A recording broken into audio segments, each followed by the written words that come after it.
Likewise, another lower bracket qualifying match that we do have is a best of 3 between Björn and SOS.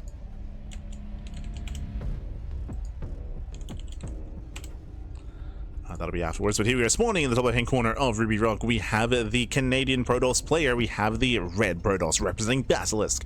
It is a Trigger. And spawning in the bottom right hand corner, we have his opponents. We have the blue Zerg player. We have the South Korean Zerg representing himself, currently teamless. It is Rogue.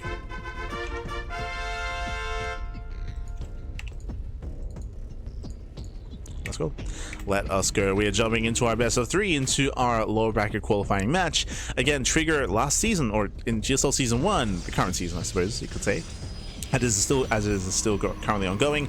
Trigger, he did actually make it into the main event, into the round of 12. I believe he did qualify over Cure. We'll see if he can excel over his Zerg player, though, as Rogue moves out with the early drone with the attempted hatch block. Let's go. Rogue does open hatchery back at home. True, does open with a hatchery back at home. Is going for a bit of a delayed hatchery here to disrupt the wall, I would imagine, to disrupt some of the early game setup here. Actually going further in to block the expansion. So it is going to be that hatch block. Hatchery is thrown down, and Trigger, he reacts by pulling the boys. Now, this is the other reaction here. Personally, I'm not too fond of this. If you remember, we casted Shin versus Hero earlier in this series, and you saw Hero's response. We saw the same thing, right? Shin went for the hatch block, and Hero, his response was a 2-gate opener. 2-gate opener. He did not pull the boys. Hero was mining freely back at home in his main base and responded with the Zealot, with double Zealots into double Adept into a counterattack, and he just excelled from there. Here, Trigger instead, he wants to make sure he does cancel this early to expand, but this will cost him his economy. It means that he's going to have a worse economy early on, a lot of workers will not be mining, and the plus side, I guess, is that he doesn't waste his resources on a second gateway to be able to expand a little bit faster, potentially, for a bit of a cleaner build overall. But, I mean, this does do damage. Does do damage. Nice Evo chamber. As, the drone tries to delay once again. Nexus gets thrown down, but again, damage has been done. Damage has been done, and again, personally, I'm not too fond of the response when you pull the boys like this. Just because you do lose a lot of mining time, and back at home, Rogue has been droning. Rogue is droning, he's saturating. He has less to be concerned with, as he knows that there is no Zealot. Does have eyes on the follow-up. It is going to be a Stargate follow-up here by Trigger into Oracle. And there is no Adept either, right? There's no early game aggression out of Trigger, so Rogue, he's free to just drone up as much as possible. It's really droning.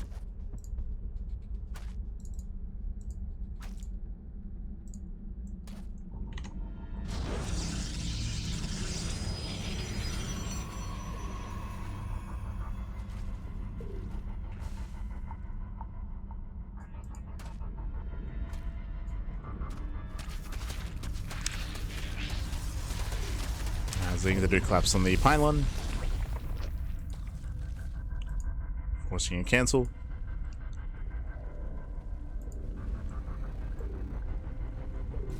And there's a Rogue setting up his own third. Not too delayed here, and now we're just building up into the mid game. And again, it's a bit of a shaky start here. We'll see what Trigger can achieve. The Oracle's moving out. Behind this, eventually Trigger can claim his own third. Nice on Trigger. As he moves out, there's one queen in the main, soon to be 2.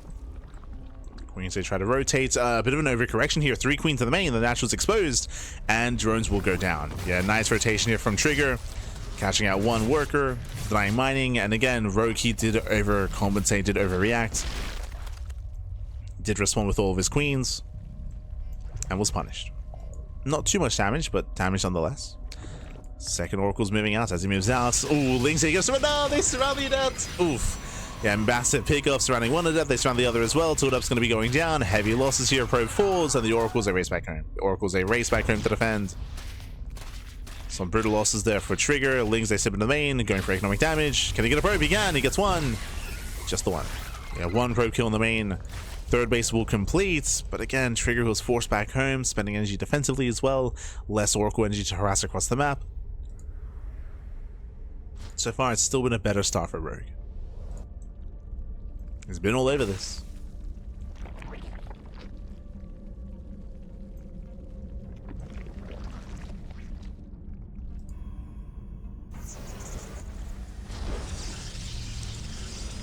Been all over it. As Oracles, they move out across the map. We have our triple Oracle setup here into a later Twilight Council. We have a 3-gate setup. I don't see a Forge.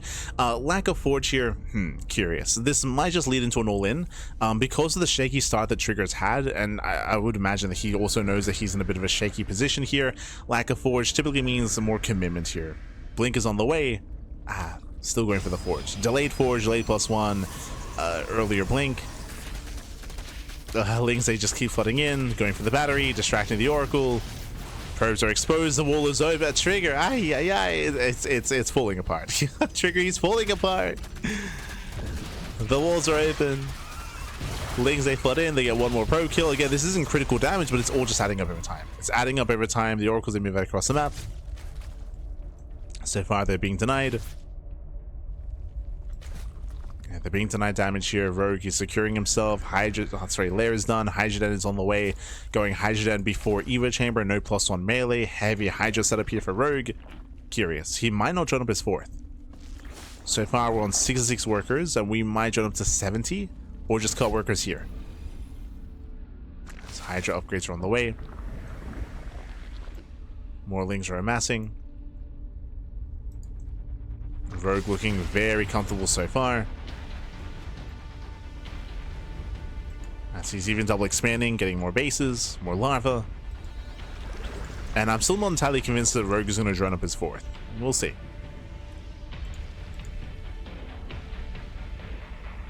We shall see. Now it gets Evo Chamber.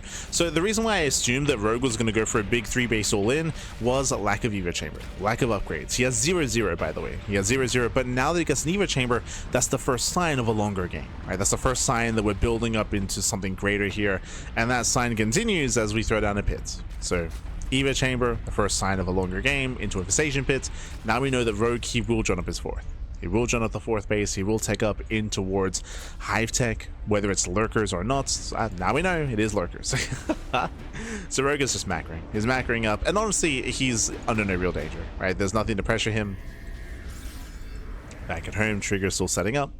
Ooh, Trigger, he misreads as an all-in. Look at this. More batteries, more cannons as well. Stasis traps.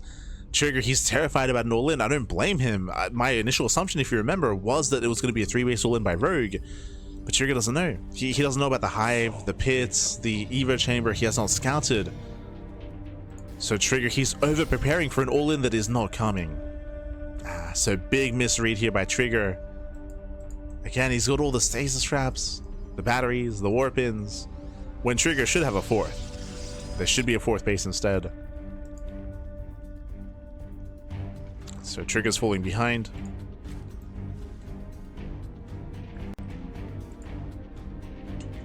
Now Trigger, he can still make this work and turn the Jesus, even more cannons. Oh my god.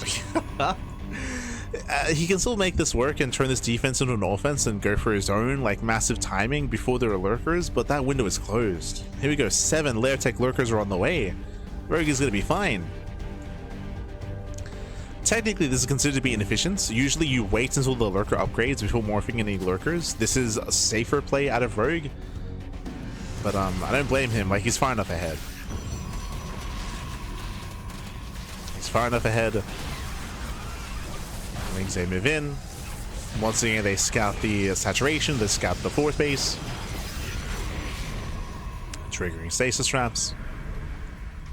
Rogue is on 78 workers. Again, that's 3.5 base saturation. And Rogue is about to max out.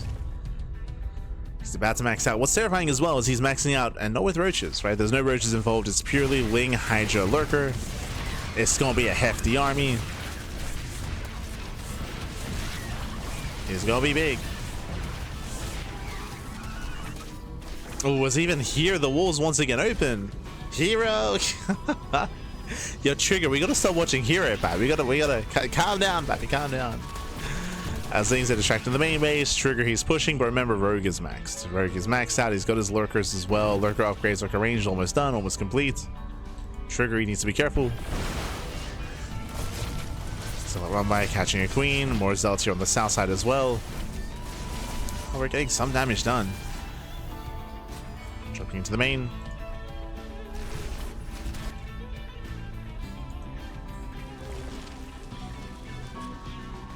He is threatening a drop. And the goal here for Trigger is going to be buy time. Buy time. Oh no, the high Templar, no, he gets surrounded. Oh my god, forcing the storm. Templar goes down. What I was going to say is the goal for Trigger is to buy time until Sky Toss. And then he can excel, right? He can start to take a lead and gain momentum. The issue is that I don't believe Rogue should give him that time, right? Rogue, he's been maxed, or he's had the army advantage for quite some time. But Rogue is not pushing. Rogue is still waiting.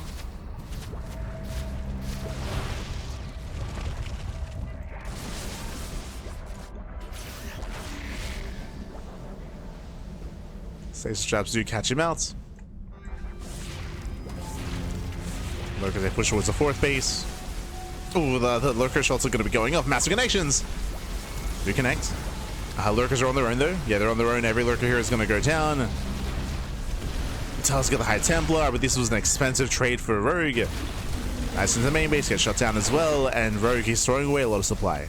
He throws away, what was that, 6 Lurkers? Yeah, 6 Lurkers get thrown away. Nidus Storm is shut down. And the longer this goes on, the better it is for Trigger. Trigger, he's building up a Sky Toss. Yeah, Rogue, he's missing his window. The Lurkers are setting up. Hydras are pushing forward, but we have Tempest behind this. Oh, catching out 2 of the Lurkers. Oh, barely both. Still just 1 Tempest, never mind. it's only 1 Tempest. Yeah, Tempest goes down. Rogue just keeps pushing, catching out the Immortal. It's been some messy trades here from Rogue, very messy. But can he break through? No detection. Just free damage in the army. Nice Storm. Storm on the Hydras. Rogue rotating over, pushing further into the bases. And pushing further in. Cloak is helping somewhat, but we have detection available. We have the Overseers. The base is still going down. And still only 2 Tempests. Oh no, down to 1. Yeah, miscontrol from Trigger. Miscontrol does leave the army idle. The base goes down. Rogue moving further in. Catching out the Oracles.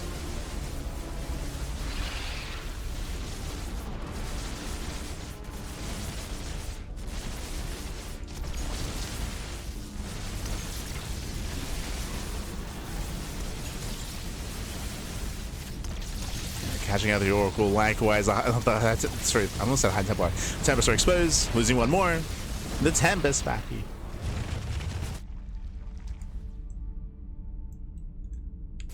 And sure, Trigger, he's working towards Tempest, but he doesn't really have a high enough number. Not anymore. He hasn't been able to build up. Likewise, lack of support as well. Heavy losses, down to 3 bases, barely any mining.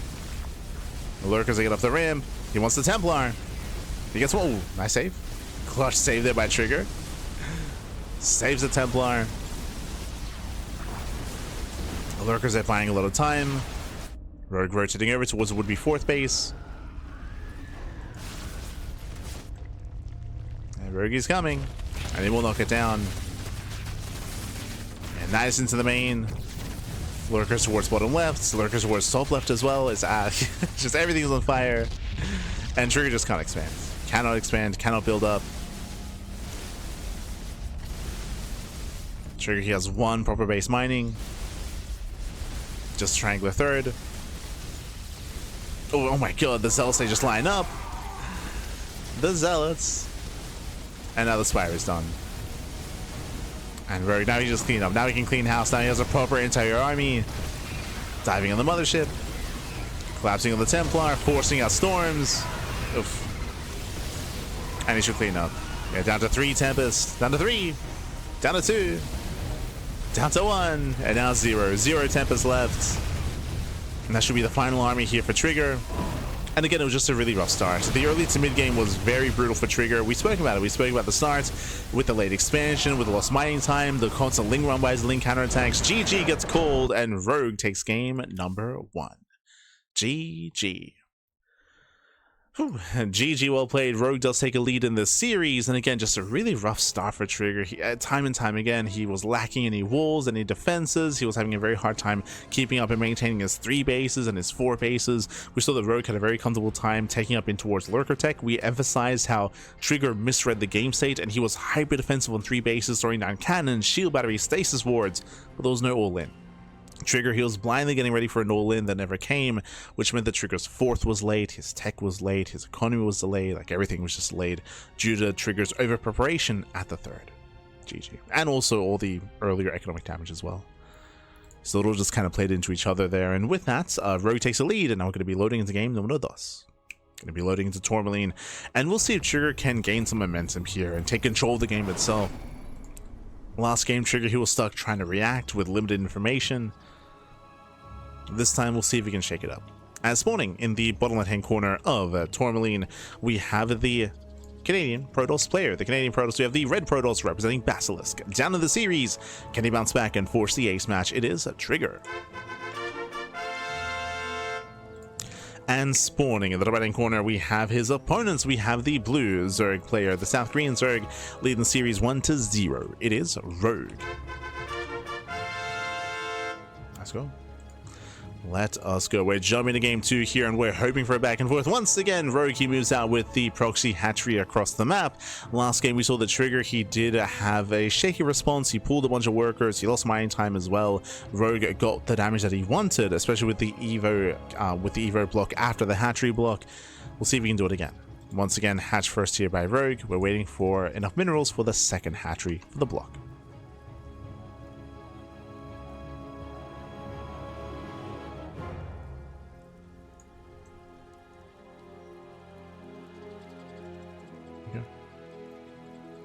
Here we go. Let's see, hatchery is going to be thrown down. Once again, Trigger does pull the boys. This tells me that Trigger is going for the gateway into Cybercore into Nexus, or gate Cybercore into Stargate the Nexus. This time, Chrono's out the Zealots. Okay, so the Zealot will help. It will help deal with the eventual hatchery in the Evo chamber. This time, it's a stronger reaction out of Trigger. And this time he does pull 5 probes. I believe last time he pulled up to 7 to 9. So the Zealot will help. This also means that Trigger has a counterattack as well. True.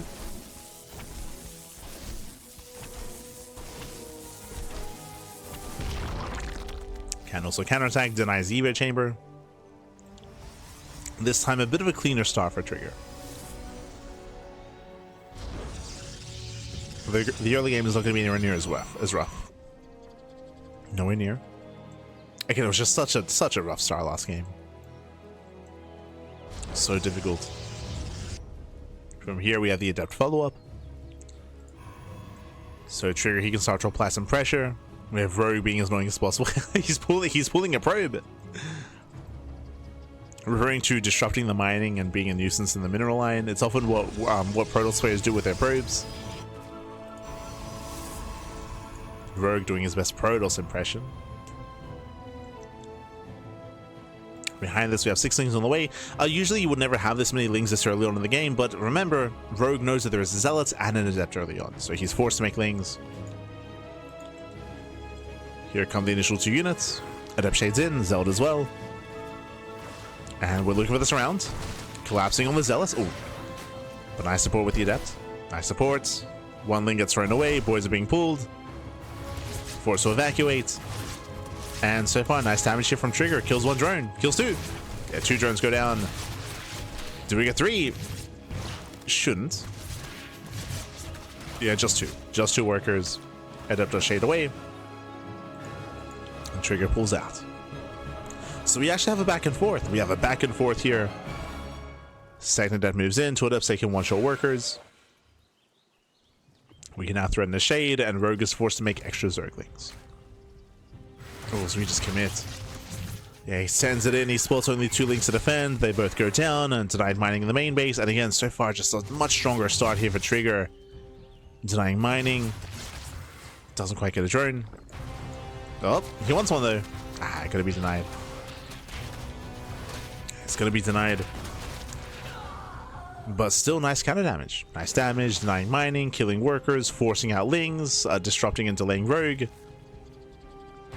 Back at home, we have Oracles to defend. Trigger looking good. Looking good. See, K1 was just a warm-up. True. Just need a stretch back. Needs a stretch. Speaking of, if you're in the chat, you know what time it is. posture time. Posture check in the chat. Ugh. No slouching. Look after yourselves, Pappy. Look after yourselves. No slouching in the chat. Zero cool pokes in. Pokes in, pulls away. We have the Twilight Council on the way. Now, last game we saw that Trigger went for a very late forge. This time much earlier. You can see here again, it's just such a cleaner start here. Twilight Council with a more on-time forge and a +1 into blink.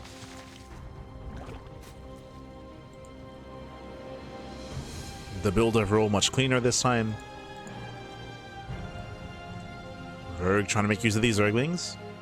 He got spotted by the Oracles. He got spotted. Sure, he warps in time. No major damage.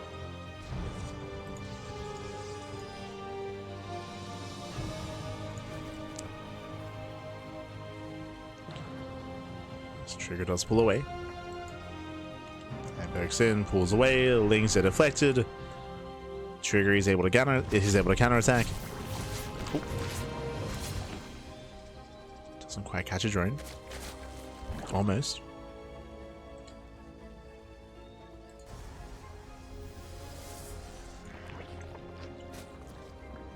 Do you have a gateway explosion behind this? I believe getting it to 6.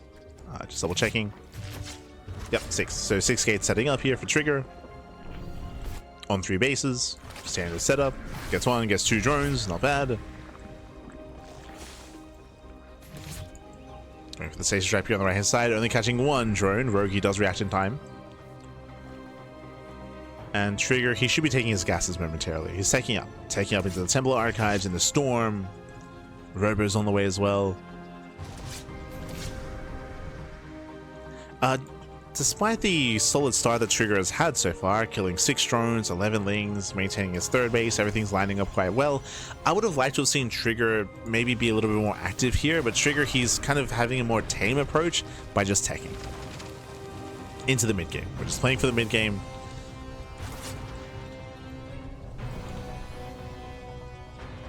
And I do overall like Trigger's position so much more than last time, but I am still a little bit concerned here.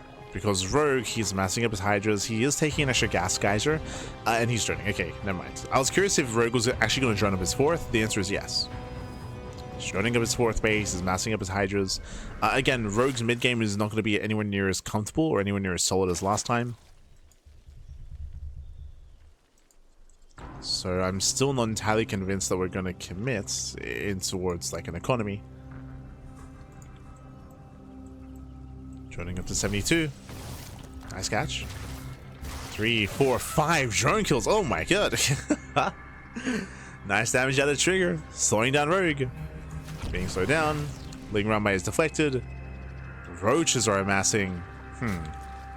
Yeah, Roach speed is done. Roach is building up. I don't think Rogue is going to saturate. Yeah, you can see here Rogue, he's so far only got 6 drones at the 4th base. He's not droning. He's not droning. He's going for the all-in. This makes sense. Ooh. And this is what I was worried about, if you remember. Because Rogue has taken so many losses this game, and because the mid-game has been so rough this time for Rogue, he's just going for a big 3-base all-in. A big 3-base all-in. Yes, he has a 4th base, but no drones. Like, no saturation, or I should say limited saturation, because of the mass Roach production, because of the Roach Hydra all-in. Now, we spoke about this during the Maru series, but here on Tourmaline, there are very open locations, very open bases, very prone and vulnerable to all-ins. Here we go. Rogue, he's about to send everything across the map. Trigger's actually coming to Rogue. This is risky. Rogue is still lacking the upgrades, that is true. He doesn't have +1, he doesn't have Hydra speed at least. But Trigger, he's misreading this. Rogue wants to fight, and Trigger's giving Rogue what he wants. He's coming from behind. No, Rogue is all in. Remember, Rogue's been making nothing but an army and decent storms. Yeah, Storm's being thrown down, and Rogue, he just keeps pushing. He just takes the Storm to the face. Do we have any more? One more. Yeah, he's got one more Storm. Storms are landing. The army's being softened up. And Trigger, can he hold on? He's fighting without charge. Yeah, charge is not yet done. Zealots are going down. And Rogue, he's doing it. He's breaking through. He's overwhelming. Again, Rogue was all in. Trigger just had to defend. Because of this, Trigger was fighting without batteries, without shield batteries, without defensive setups, without defensive warp-ins. Trigger, he just pushed into an all-inning Zerg, and Trigger, he will lose the entire army. Did have some nice storms, that is true. but he gave Rogue what he wanted, which was just a fight. And now Rogue is going for the kill. He's going for the kill, going for the throats. Pushing further in. Nice control, nice juggling on the Immortal. Storm zones away. Rogue rotates over towards the third. The Immortal's getting low. Can we save it? He wants the Immortal. Once again, good juggling. Boys are being pulled. Desperation here by Trigger. Yeah, desperation as Miles. Oh, they do connect.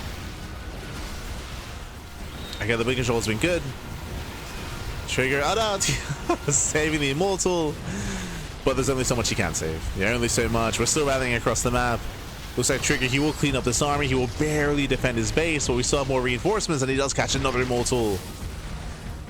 Yeah, another Immortal goes down. Remember, Rogue is still rallying. He's still just rallying everything across the map. Rogue's still trying to end the game. Nice Storm. Behind this Hive. Hive does begin. Lurker Den as well. Rogue starts to drone. Now, Rogue, he did trade very well against the army, but I am concerned here. He did kill a lot of workers as well, but there's 4 bases. Rogue, he still needs more damage, and speaking of the 4th base, yeah, he rotates. He rotates over. He wants to at least knock down the 4th. If he can, then he can drone. Then he can macro up. Snipes the Cybercore. Distracting Trigger. You can see Trigger rotate towards the army on the left-hand side, and the army goes in on the right. Yeah, the flanking army collapsing on top of the Nexus, and the 4th base should go down. Even if it costs him a couple of roaches, it's worth it. Nexus falls. Tanks the Storm. Takes out the Nexus. And he gets out of here. Yeah, Rogue pulls out. And with that, the all-in was successful. I mean, I say successful. Didn't kill Trigger, but did cripple. Right? It was at least able to cripple Trigger.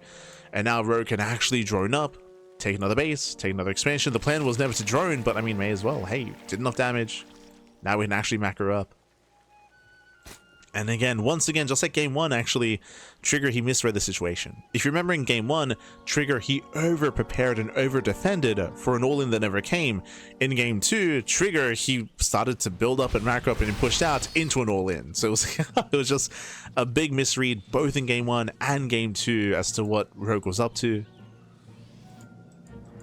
If Trigger was aware that Rogue was going all in, then Trigger would just stay back at home and throw down batteries. He'd throw down like 3 batteries per base, set up defensively. But again, Trigger was just unaware. Just unaware.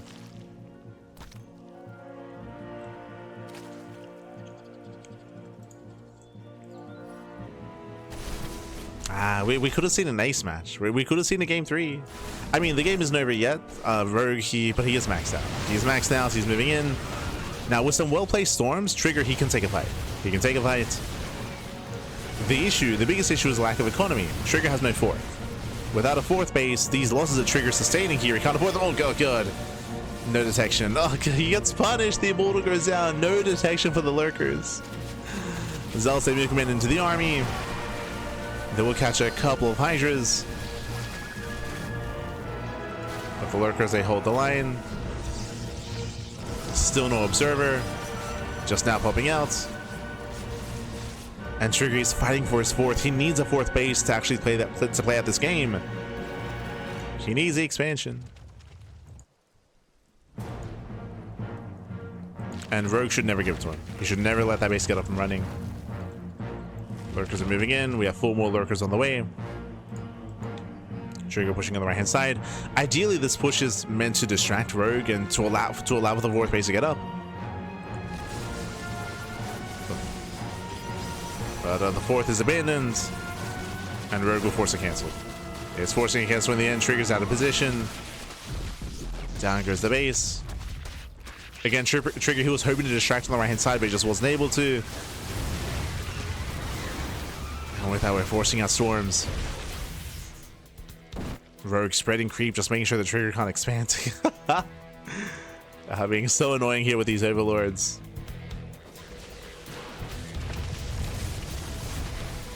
Lurkers are moving in.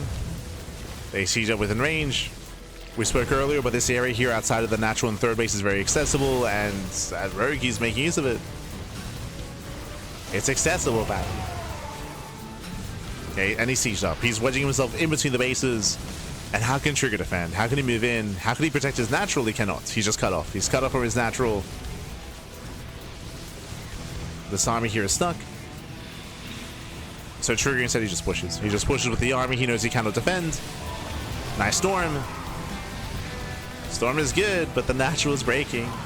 And we're going for the base trade. It's all the Trigger can do. He moves out across the map, does take down one of the lurkers. Oof, Prism falls. Yeah, War Prism does fall. Oof. Oh, he's trying to dodge shots. I appreciate it. Trying to dodge the shots here, not quite able to though. Server goes down.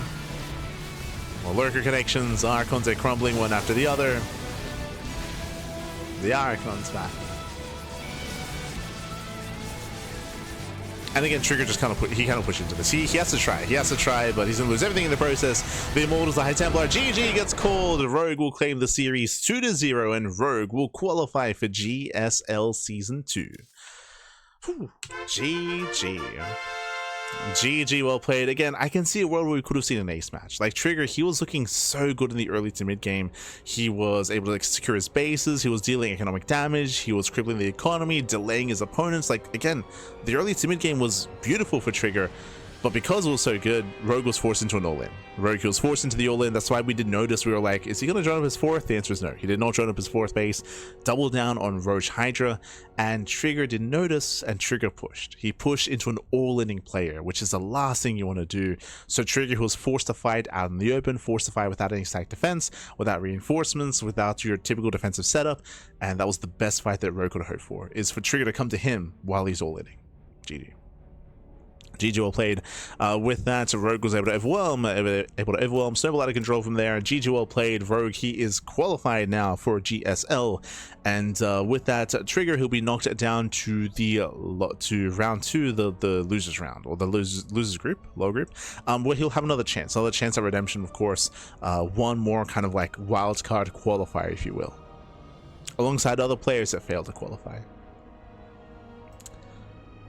But with that, GG well played. Rogue, he's going to make it through into GSL, and up next we have another qualifying match.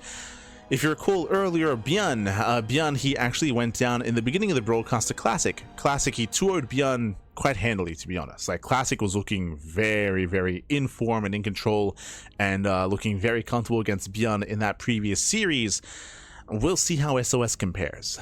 SOS, of course, he's less active. He's a less active player. He's a previous world champion from many, many years ago. Nowadays, he's more in the middle of the pack when it comes to the pro scene. He's, trailing behind Classic, Max, Hero, Showtime, the other top Protoss players. But SOS, he has been devoting a little bit more time to StarCraft as of late. He's been re-inspired, and we'll see how he compares to Bjorn. Let's go. Let us go.